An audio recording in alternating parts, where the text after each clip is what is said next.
Hello and welcome. I'm Joanna Junak and this is GFN News on gfn.tv.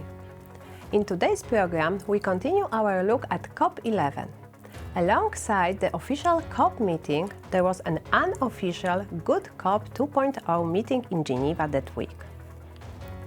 Joining us today to share impressions and insights from this unique event is Kurt Yeo, co-founder of Vaping Saved My Life.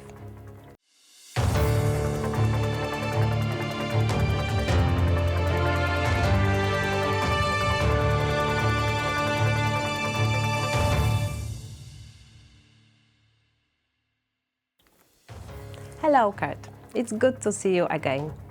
I want to start with what brought you to Geneva for COP11 and what impressions do you have of the meeting?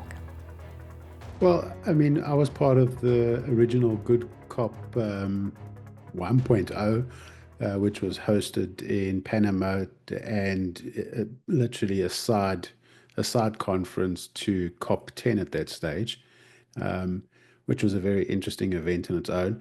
But I got the call to find out if I would be happy to attend COP 2.0 for COP11 in Geneva.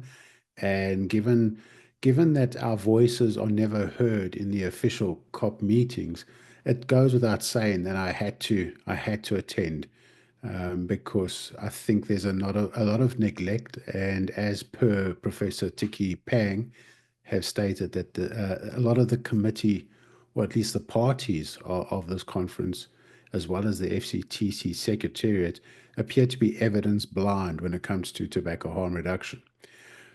I can't give you my impressions of COP11 because we are not allowed to attend the meeting, which in itself is a big problem in my eyes, because I was always under the impression, since I started my work in advocacy, is that the whole idea around the Framework Convention of Tobacco Control, the World Health Organization, these meetings was to help prevent or at least reduce the devastation that tobacco smoke has had on the world.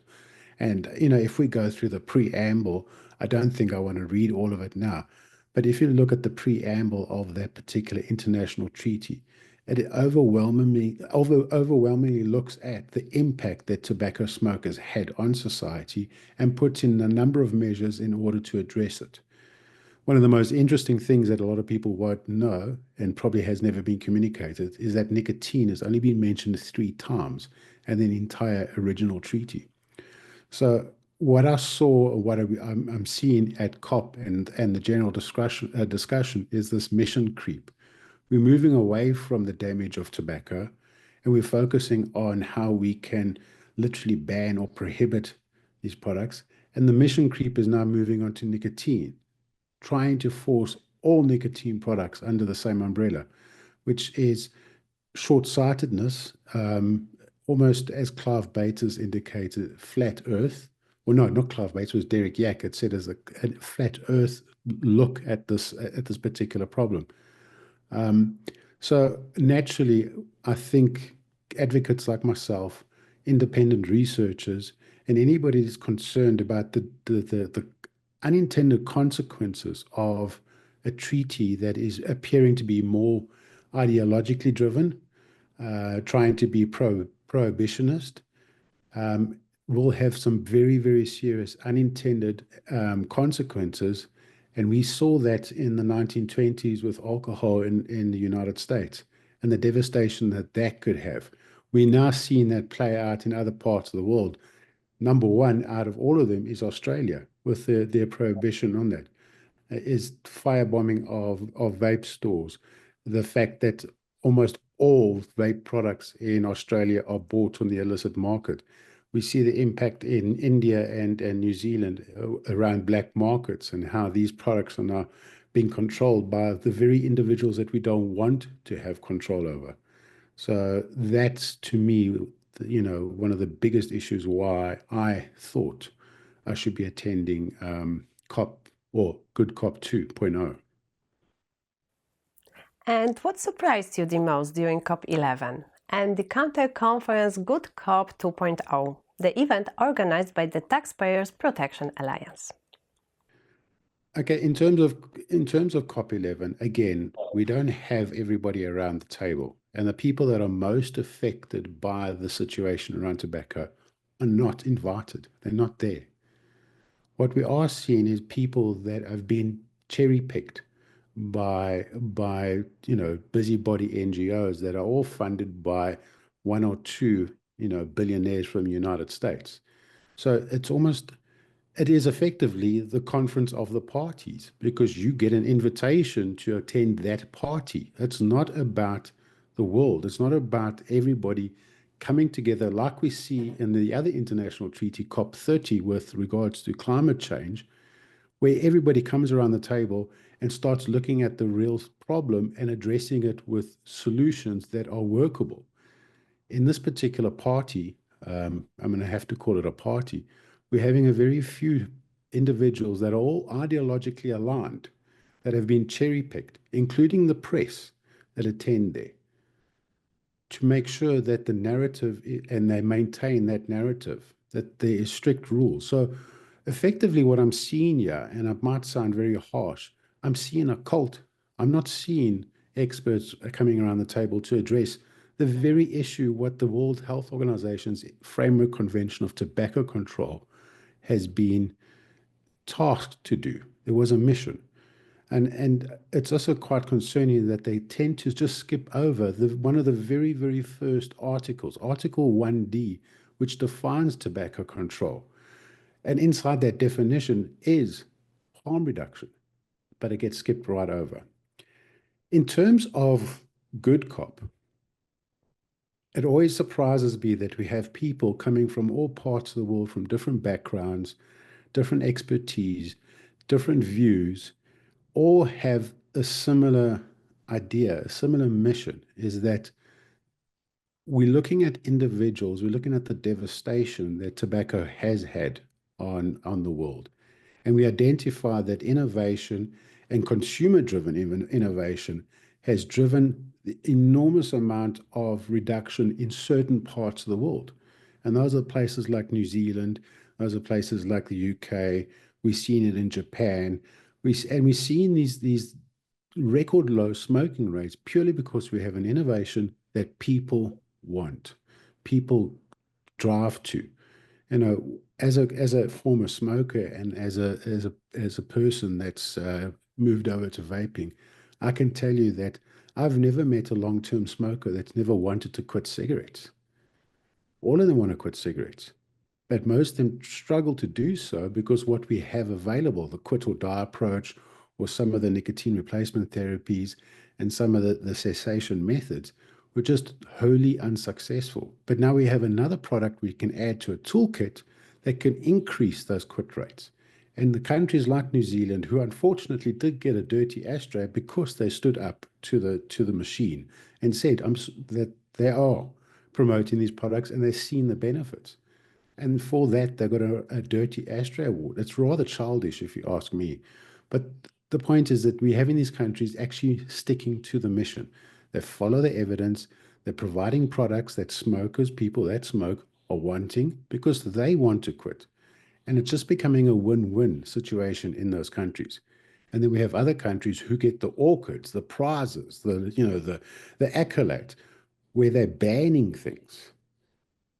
You know, so in terms of good cop, it was just such a great thing to see people coming from all parts of the world talking about their stories, sharing stories of people that they've met with other individuals, and then just asking the simple question, why can't we be there?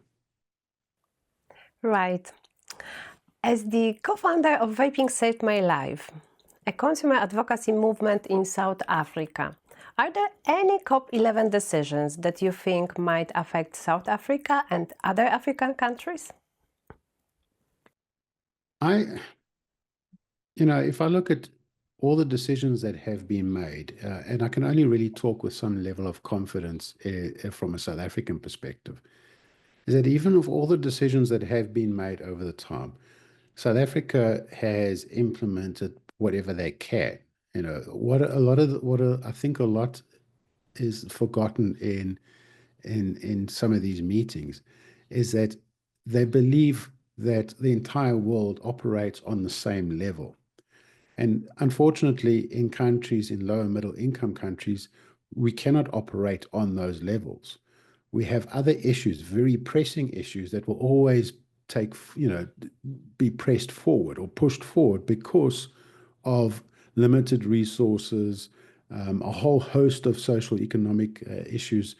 So I think some of the decisions that were made, and I don't believe there was any hard decision whatsoever that was made in this COP11, just just more speak, less action, less measuring, is that African countries and lower middle income countries will put things or put measures in place, like we've seen in South Africa. However, there's no way to enforce those. So therefore, there's no real impact. South Africa has a tobacco bill currently that touches many of these check marks, but we've seen an increase in smoking rates. And more importantly, we've seen an increase in the illicit trade around tobacco. So the enforcement becomes an issue. So a lot of these African countries might get to a situation where they'll place these decisions or these guidelines into their legislation. But for many of them, they don't have the ability to, first of all, enforce them, and second of all, even to measure. One of the most startling things that never gets discussed at any of these meetings is that, for example, Africa has 43 members. I think it's 43 members of the FCTC. But we've only done 11 global adult tobacco surveys in the entire continent in the last 20 years. The last one was done in 2021, which was in South Africa. So we don't even have the ability to measure the impact of implementing any of these guidelines. So I would like to see going forward, or if I was in any way control the FCT secretariat, is look at ways of measuring impact, measuring how these guidelines have actually served a purpose. Is there unintended consequences? Do these guidelines actually work in certain environments? And enforce things like measuring and making sure they're measured constantly and continuously. So I don't believe that any of these measures would have any real impact. They might change laws, they might change regulations, but in terms of impact, I don't believe that will happen in any short to medium term period. Okay, and do you feel that the voice of consumers was represented enough during COP11? At COP11, I don't believe there was any consumer voices whatsoever. None. I didn't hear of any. What we do hear is NGOs that are talking on behalf of the children. Whether those children are impacted by smoke, I cannot tell you, because some of the children or some of the young people, they weren't even children this year, but some of the young people there, in my view, could be paid actors and just put in there to talk about the same talking points. But we don't hear about individuals that smoke. We don't hear from farmers, for example. We don't hear any of those things. So we've got a very, very select few individuals that attend these conferences and talk on behalf of 1.4 billion people around the world. So nothing about us without us is absolutely a nothing burger when it comes to the World Health Organization's FCTC. So there's no consumer voices, actual consumer voices. And what I find very strange is that a lot of the things that concern the FCTC and these parties around youth initiation, around marketing practices, advertising, are shared by consumer advocates like myself, adult consumer activists that do understand what it means to be a smoker, what it means to be impacted by cigarette smoking, tobacco use. So we do agree that those things have to be applied. So there's a lot more that we have in common than we have against. The only difference that we do have is that how do we approach it? We can't just approach it with coercive measures. We have to start thinking around harm reduction and practical, pragmatic ways of helping people quit smoking whilst at the same time protecting the youth. No one's in disagreement. Unfortunately, they're not hearing that from their side. Thank you, Kurt. That's all for today. Tune in next time here on GFN TV or on our podcast. You can also find transcriptions of each episode on the GFN TV website. Thanks for watching or listening. See you next time.